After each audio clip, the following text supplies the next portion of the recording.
दोस्तों Trident limited की बात करें तो यहाँ पे बड़ी अपडेट निकल के आ रही है। ट्राइडेंट के मैनेजमेंट से एक ने रेजिग्नेशन दिया है और इसके पीछे वजह क्या है और उससे क्या ट्राइडेंट पे इफेक्ट पड़ेगा उसको समझने की कोशिश करेंगे। ट्राइडेंट लिमिटेड का स्टॉक पिछले एक साल से 35 के आसपास ही ट्रेड कर रहा है, कभी 32 तक तो कभी 40 तक जा रहा है, लेकिन न तो इसमें बड़ी गिरावट हो रही है न बड़ी तेज़ी बन पा रही है। क्या करना चाहिए इस समय में, यहाँ पे कंपनी ने कुछ बड़े प्लान बनाए जिसको इस वीडियो के माध्यम से डिस्कस करेंगे। दूसरी तरफ अगर हम पीएनबी बैंक की बात करें तो यहाँ पर भी कुछ बड़ी अपडेट निकल के आ रही है जिसको इस वीडियो के माध्यम से डिस्कस करने वाले। पीएनबी आप देख लो कि इंडिया की दूसरी पीएसयू सबसे बड़ी कंपनी है और ये समझ सकते हो कि ये जो बैंक है इसका बिजनेस बहुत ही शानदार है। पिछले 1-2 सालों में इसने ज़बरदस्त रिटर्न भी दिया। क्या इस समय निवेश करना चाहिए? साथ में आईडीएफसी फर्स्ट बैंक को डिस्कस करेंगे। उसने अपने एम्प्लॉयज़ को बोनस के रूप में शेयर जारी किए और यहाँ पे आगे आईडीएफसी फर्स्ट बैंक में क्या संभावना बनेगी। पिछले कुछ दिनों से स्टॉक अच्छा खासा रिटर्न देने में कामयाब रहा है, क्या दाव लगाना चाहिए? एक और कंपनी को डिस्कस करेंगे जो बहुत ही शानदार बोनस देने जा रही है। लेकिन फ्रेंड उससे पहले अगर आप पहली बार हमारे चैनल पे आए तो चैनल को सब्सक्राइब कर दीजिए, एक बेल आइकॉन दबा दीजिए ताकि जब भी नया वीडियो बने पहला नोटिफिकेशन आपको मिले। वीडियो पसंद आए तो लाइक से जरूर कीजिए। चलो फ्रेंड्स वीडियो स्टार्ट करते हैं। मैं हूँ आपका दोस्त एस बी दवे और हमारे अपने चैनल ऑनलाइन कमाई में आपका बहुत बहुत स्वागत है। तो सबसे पहले ट्राइडेंट की बात करें तो फ्राइडे को 38.60 पर क्लोजिंग थी, 1.73% की गिरावट देखने को मिली और इस गिरावट के पीछे वजह यह थी कि बाज़ार में भी ऊपर के लेवल से गिरावट देखने को मिली और इसी वजह से स्टॉक थोड़ा सा नीचे आया। अब आपको पता ही होगा कि कोविड काल में स्टॉक 3 रुपये के आसपास था 2020 में। ये 3 रुपये का स्टॉक जब दौड़ने लगा तो 70 तक पहुंच गया और आपको पता होगा रेगुलरली जब 3-4 रुपये के आसपास स्टॉक था तब भी ट्राइडेंट पे हमने वीडियो बनाए लगातार और कहा था कि स्टॉक दौड़ेगा। आप देख सकते हो कि इंट्राडे में 70 तक चला गया था 2022 में, लेकिन उसके बाद में इसमें गिरावट का दौर शुरू हुआ और आप देख सकते हो कि ये स्टॉक बहुत समय तक इसी रेंज के आसपास है। आने वाले इसमें एक बड़ी तेज़ी के लिए स्टॉक तैयार हो रहा है। अब यहाँ पे ट्राइडेंट लिमिटेड की तरफ से एक्सचेंज को जो जानकारी दी गई है उनके मैनेजमेंट में कुछ बदलाव हुआ है। तो यहाँ पे देख सकते हो कि जो एक्सचेंज को गया उसमें कहा मिस्टर मट्टा अरविंद कुमार जो कंपनी के सेक्रेटरी कॉम्प्लायंस ऑफिसर है, उन्होंने रेजिग्नेशन दे दिया है अपने पर्सनल रीजन की वजह से। तो यहाँ पे देख सकते हो कि उनका जो कार्यकाल है वो 31 अगस्त 2024 को ख़त्म होगा, तब तक वो अपनी सेवाएं देंगे और तब तक उनकी जो सैलरी होगी वो भी उनको मिल पाएगी। तो अभी फ़िलहाल कंपनी की तरफ से कहा गया उनकी जगह पे जो रिप्लेसमेंट के लिए जो नई अपॉइंटमेंट होगी उसकी जानकारी एक्सचेंज को दे दी जाएगी। अभी तक उसकी जानकारी नहीं है क्योंकि अभी भी उनका कार्यकाल शुरू है, वो 31 अगस्त तक अपनी सेवा देंगे, लेकिन उन्होंने अपने कुछ पर्सनल रीज़न की वजह से यहाँ पे रेजिग्नेशन दिया है। इसमें कंपनी के कामकाज से कोई संबंध नहीं है और इसीलिए कंपनी के कामकाज पे इसका कोई भी असर नहीं होगा, इसकी जानकारी ट्राइडेंट ने दी है। यहाँ पे अभी रिसेंटली देख सकते हो कि कंपनी ने बड़ा फैसला और किया है, अपनी स्टेप डाउन कंपनी जो ट्राइडेंट होम टेक्सटाइल है उसकी जो एक्स्ट्रा जो स्टेक थी उसको एक्वायर कर लिया है और आप देख सकते हो कि जो इन्वेस्टमेंट है जो इनकी सब्सिडीज कंपनी है ट्राइडेंट ग्लोबल बीवी उसको स्टेप डाउन किया है, तो उसकी जो इक्विटी थी यहाँ पे ली गई है और आने वाले समय आप देख सकते हो कि कुछ बड़े और फैसले लिए जाएंगे जिससे आने वाले समय में ट्राइडेंट का बिजनेस है वो तेज़ी से बढ़े। वैसे ट्राइडेंट ग्लोबल मार्केट में ज़्यादा काम करती है, इंडिया में अब उनका कामकाज तो कम है, लेकिन कंपनी अब इंडिया के बाज़ार में भी ज़्यादा फोकस कर रहे हैं।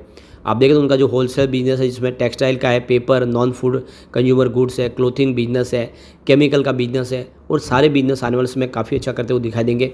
तो ऐसे में एक अच्छा मौका है कि ट्राइडेंट में निवेश करें। वैसे आप देखें तो कुछ प्रदर्शन ठीक तो है, लेकिन टेक्सटाइल सेक्टर बहुत ज़्यादा दबाव में इस समय, सभी टेक्सटाइल कंपनियों को बहुत ज़्यादा प्रॉब्लम हो रही है, लेकिन आने वाले समय ये सारा सिनेरियो बदलेगा और एक अच्छी तेज़ी की शुरुआत होगी। तो ऐसे में एक लॉन्ग टर्म इन्वेस्टर के लिए अच्छा मौका है कि ट्राइडेंट में निवेश किया जाए। आने वाले समय ट्राइडेंट बेहतर रिटर्न दे सकता है। अब चलते हैं हम पीएनबी की तरफ। तो 125 पर क्लोजिंग थी, 2.14% की गिरावट देखने को मिली। तो पीएनबी भी बहुत ही शानदार प्रदर्शन कर चुका है। अब आप ये देख ही सकते हो कि ये 2023 यानी पिछले एक साल में इसने 50 रुपये के आसपास जो शेयर था वो 125 तक पहुंच गया, 148% का बम्पर रिटर्न दिया है। काफ़ी ज़बरदस्त रिटर्न दे चुका है, यानी आपका जो रिटर्न है वो डबल से ज़्यादा हो चुका है, या यूँ कह सकते हैं कि लगभग 3 गुना के आसपास आ चुका है। एक बेहतर रिटर्न दे रहा है, काफ़ी मजबूत है और लगातार परफॉर्मेंस अच्छी हो रही है, लगातार अच्छा डिविडेंड दे रही है कंपनी। अब यहाँ पे देख दो कि पीएनबी की तरफ से जो एक्सचेंज को जानकारी दी गई है, कंपनी अपनी देख दो कि ज्वेल ऑफ इंडिया कॉन्फ्रेंस रखी थी इन्होंने 21 जून 2024 को 11 बजे सुबह। तो इसकी सारी जानकारी पब्लिक डोमेन में शेयर कर दी गई है इसके अलावा यहाँ पे एक और देखो, यहाँ पे इनकी मीटिंग होने जा रही है और ये वर्चुअल मीटिंग होगी 25 तारीख को होगी, इसे 25/6/2024 और 12 बजे का समय रखा गया है। इस मीटिंग को निर्मल बांग और इंस्टीट्यूशनल इक्विटीज़ ऑर्गेनाइज करेगा और आप देख सकते हो कि ये इन्वेस्टर मीटिंग होगी जिसमें कुछ और बड़े निर्णय लिए जा सकते हैं।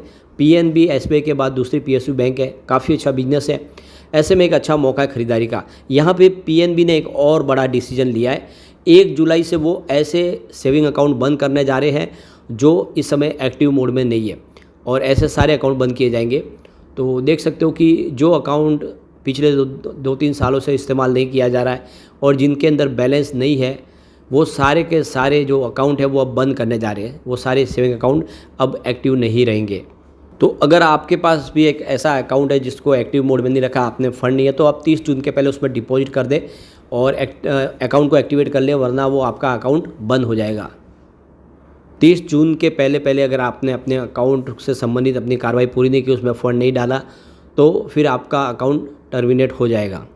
और अगर 30 जून निकल जाती है तो फिर अगर आप फिर से अपना अकाउंट खोलना चाहते हैं तो पीएनबी ब्रांच आपको जाना होगा, केवाईसी फॉर्म फिर से फुलफ़िल करके सारी फॉर्मेलिटीज़ कंप्लीट करने होंगे, सारे डॉक्यूमेंट देने होंगे, तभी आपका अकाउंट फिर से खुल पाएगा।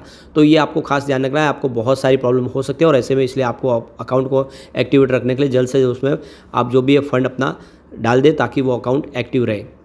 यहाँ पे कंपनी ने Q4 काफ़ी अच्छा बताया था। रिवेन्यू 8.21 थाउजेंड करोड़ के आसपास था, जहाँ पे 3.34% की ईयर ऑन बेसिस पे वृद्धि देखने को मिली। नेट इनकम 3.34 थाउजेंड करोड़ के आसपास रही, जहाँ पे 79% की ईयर ऑन बेसिस पे वृद्धि देखने को मिली। नेट प्रॉफिट मार्जिन 40.72% है, जहाँ पे 73% की ईयर ऑन बेसिस पे वृद्धि देखने को मिली। तो ओवरऑल आप देख सकते हो कि बहुत ही बेहतर था Q4 और अब Q1 आने वाला है, बेहतर रहने की पूरी उम्मीद है। ऐसे में पीएनबी में दाव लगाया जा सकता है। अभी भी स्टॉक कोई खास नहीं दौड़ा इतना, जिस हिसाब से इसकी परफॉर्मेंस प्राइवेट सेक्टर के मुकाबले इसको कंपेयर करें तो ये सस्ता लग रहा है। अब आईडीएफसी फर्स्ट बैंक की तरफ चलते हैं। 83.35 पर क्लोजिंग थी, फ्राइडे को 0.58% की गिरावट देखने को मिली। अब इसकी परफॉर्मेंस देखें तो आप ये देख ही सकते हो कि जिस दिन एग्जिट पोल आए थे, बाजार दौड़ा, ये 80 रुपये के आसपास चला गया था। उसके बाद 4 जून को जब नतीजे आए, नतीजे मन मुताबिक नहीं थे, इसमें गिरावट हुई तो ये 72 तक चला गया, यानी 80 रुपये से गिर के 72 पर आए। लेकिन अभी जो इसकी प्राइस है वो उस लेवल से भी ज़्यादा है, यानी स्टॉक 84 तक पहुंच गया है और देख सकते हो कि इसके लिए तो संजीवनी साबित हुआ है। 4 जून से ही लगातार इसकी प्राइस बढ़ी है, 72 का स्टॉक 84 तक चला गया है। ऐसे में लग रहा है इस बार 100 को पार कर जाएगा, तो दाव का लगाने का सही मौका बन रहा है। अब यहाँ पे आईडीएफसी फर्स्ट बैंक ने एक बड़ा फैसला किया है, अपने एम्प्लॉयज़ को यहाँ पे ESOS स्कीम के तहत बोनस के रूप में शेयर जारी किए, जिसकी फेस वैल्यू 10 रुपीज़ है। तो वो एम्प्लॉय जिन्होंने अपने टारगेट अचीव किए हैं उनको यहाँ पे उनको बेनिफिट देने के लिए 38,44,596 इक्विटी शेयर बोनस के रूप में कंपनी ने जारी किए। तो आप देख सकते हो कि हर बैंक हो या फिर कंपनी, जो भी एम्प्लॉय जिनको टारगेट दे वो टारगेट अचीव कर जाते हैं, अच्छा काम करते हैं, तो उनको बोनस के रूप में शेयर जारी करते हैं।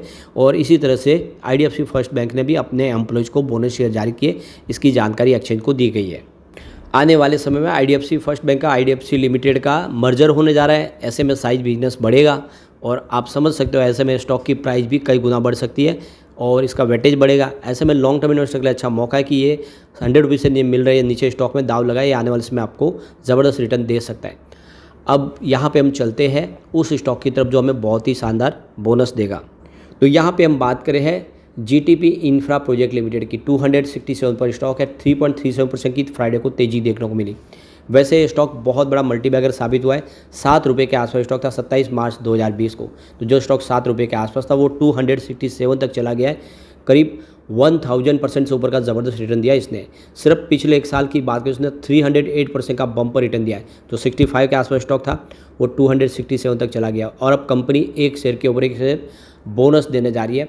तो यहाँ पे देख सकते हो कंपनी ने इसकी रिकॉर्ड डेट दे दी है 3 जुलाई 2024। उसके पहले अगर आपके डीमैट अकाउंट में शेयर होंगे तो बिल्कुल आपको इस बोनस का फ़ायदा मिल जाएगा।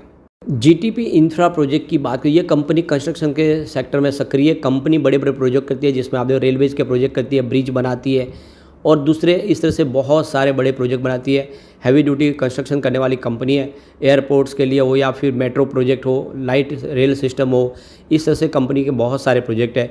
काफ़ी शानदार इसका बिजनेस है। इंडिया के अलावा कंपनी अगर देखें तो साउथ अफ्रीका, नाम्बिया, घाना में भी कंपनी काम कर रही है। ऐसे में इसमें एक अच्छा मौका बनता है। रेलवे से संबंधित कंपनी है और रेलवे इंफ्रा सेक्टर को इस समय सरकार का पूरा सपोर्ट है। ऐसे में ये एक स्टॉक आने वाले समय शानदार प्रदर्शन कर सकता है।